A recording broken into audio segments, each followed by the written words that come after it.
মৌসুমের দ্বিতীয় শৈত্যপ্রবাহ বয়ে যাচ্ছে চুয়াডাঙ্গার উপর দিয়ে। তাপমাত্রা নেমেছে এক অঙ্কের ঘরে। দেশের সর্বনিম্ন তাপমাত্রা রেকর্ড হয়েছে এ জেলায়, যা 9.8 ডিগ্রি সেলসিয়াস। এর আগে যে শৈত্যপ্রবাহ বয়ে গেছিল সেখানে তাপমাত্রা নেমেছিল 8 ডিগ্রির ঘরে। স্থানীয় আবহাওয়া অফিসের পূর্বাভাস, এই তাপমাত্রা দিনে দিনে আরো কিছুটা হ্রাস পেতে পারে, ফলে তাপমাত্রা কমা এবং শীতের প্রকোপ বাড়ার একটি পূর্বাভাস কিন্তু রয়েছে। আমরা সকাল থেকে দেখেছিলাম যে যেহেতু মৃদু শৈত্যপ্রবাহ চলছে চুয়াডাঙ্গার উপর দিয়ে, সেই মৃদু শৈত্যপ্রবাহ কিন্তু আসলে সাধারণ মানুষের মধ্যে একটি প্রভাব পড়েছে।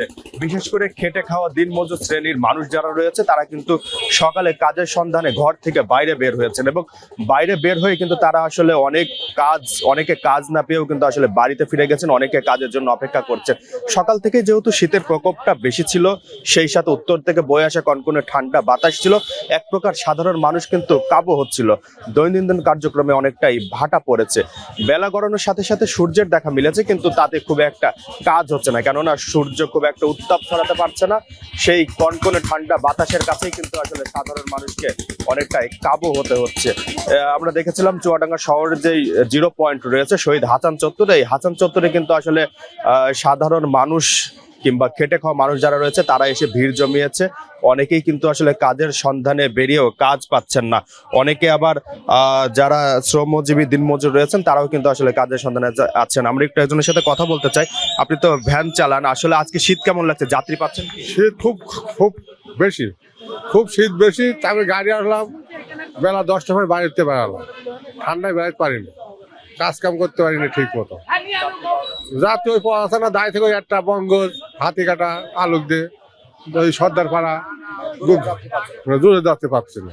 এই সুট খায় 5 টাকা 10 টাকার ভাড়া খায়। এই মেরে সংসারে খুব অবাধক হয়ে যাচ্ছে, কি করার নেই। এই হচ্ছে আমাদের কষ্ট। শীতের এই সময়টাতে আসলে সব থেকে বেশি বিপাকে পড়ে শ্রমজীবী মানুষেরা। আচ্ছা, আমরা তো দেখলাম যে চুয়াডাঙ্গাতে সবসময় শীত বেশি পড়ে। শীত বস্ত্র কি পাওয়া যাচ্ছে ঠিক মতো? আপনারা কি দেখছেন? এখনো পাইনি, শীত বস্ত্র এখনো পাইনি। এখনো কেউ আমাদের সহানুভূতিকে জানায়নি। এই অবস্থা প্রতি বছর শীত পরে, কিন্তু কম বেশি পাই, কিন্তু এই বছরে একেবারে এখনো পর্যন্ত কিছুই পাইনি। আমরা দেখছিলাম যে আসলে চুয়াডাঙ্গা শহরের যে জিরো পয়েন্ট, এই জিরো পয়েন্টে আসলে এই দিনমজুর মানুষের বেশি ভিড় জমে, এবং এখানে আসলে শীতের দুর্ভোগটা বেশি চোখে পড়ে। শীতের এই পাশাপাশি দিনমজুর শ্রেণী কিংবা নিম্ন আয়ের মানুষেরা যে অভিযোগ করছিল, তারা কিন্তু আসলে শীত বস্ত্র কিংবা সরকারি বেসরকারি উদ্যোগে যে কম্বল বিতরণ হয় সেটি কিন্তু তারা পাচ্ছেন না। অনেকেই কিন্তু আছেন যে একটু শীত নিবারণের আশায় পুরাতন কাপড়ের দোকানগুলোতে ভিড় জমাচ্ছেন, এবং ভিড় জমিয়ে তারা তাদের পছন্দসই কাপড় কেনার জন্য চেষ্টা করছেন। আবার অনেকে কিন্তু খড়কুটো জ্বালিয়ে শীত নিবারণের চেষ্টা করছেন। এই যে শীতের যে অবর্ণনীয় দুর্ভোগ, এটি কিন্তু আমাদের চোখে পড়েছে। সকাল থেকে শহরে বিভিন্ন মোড়ে মোড়েই কিন্তু আসলে এই দুর্ভোগের চিত্র দেখা গেছে।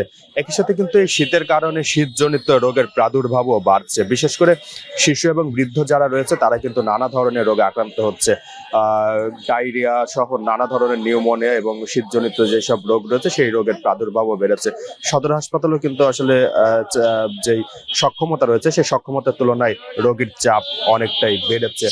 একই সাথে কিন্তু মাঠে যারা এখন রবি মৌসুমের চাষাবাদ করছেন কৃষকরা, সেই কৃষকদেরও অনেকটাই কার্যক্রম ব্যাহত হচ্ছে, কেননা কৃষিকাজ শুরু হয় ভোর থেকে, এবং ভোরে যখন তারা মাঠে যায় তখন কিন্তু শীতের অনুভূতি বেশ অনুভূত হয়, যার ফলে কৃষকরাও কিন্তু এক প্রকার হার মানছে এই শীতের কাছে। সব মিলিয়ে হাড় কাঁপানো শীতে সাধারণ মানুষ, জনজীবন এবং কৃষক, শিশু, বৃদ্ধ সবাই কিন্তু আসলে ব্যাপক বিপর্যস্ত হয়ে পড়েছে। সবার মধ্যে কিন্তু আসলে এই শীতের প্রভাব ব্যাপকভাবে প্রভাবিত করছে।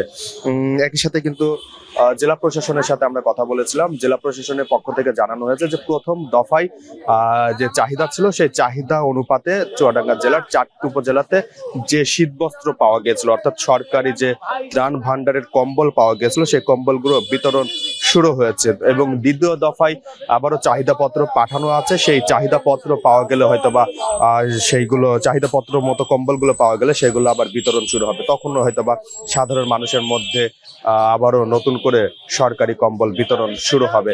স্থানীয় আবহাওয়া অফিসের যে পূর্বাভাস আবারও যেটি বলছে, তারা এই যে তাপমাত্রা হ্রাস পেতে শুরু করেছে, তাপমাত্রা কিন্তু আগামী কয়েকদিনে আরো কিছুটা কমতে পারে। তাপমাত্রা কমলে যেটি হবে, শীতের প্রকোপ বাড়বে এবং এই মৃদু শৈত্যপ্রবাহ থেকে মাঝারি শৈত্যপ্রবাহ রূপ নিতে পারে। ফলে এই সহসাই কিন্তু সুখবর দিতে পারিনি আবহাওয়া অফিস।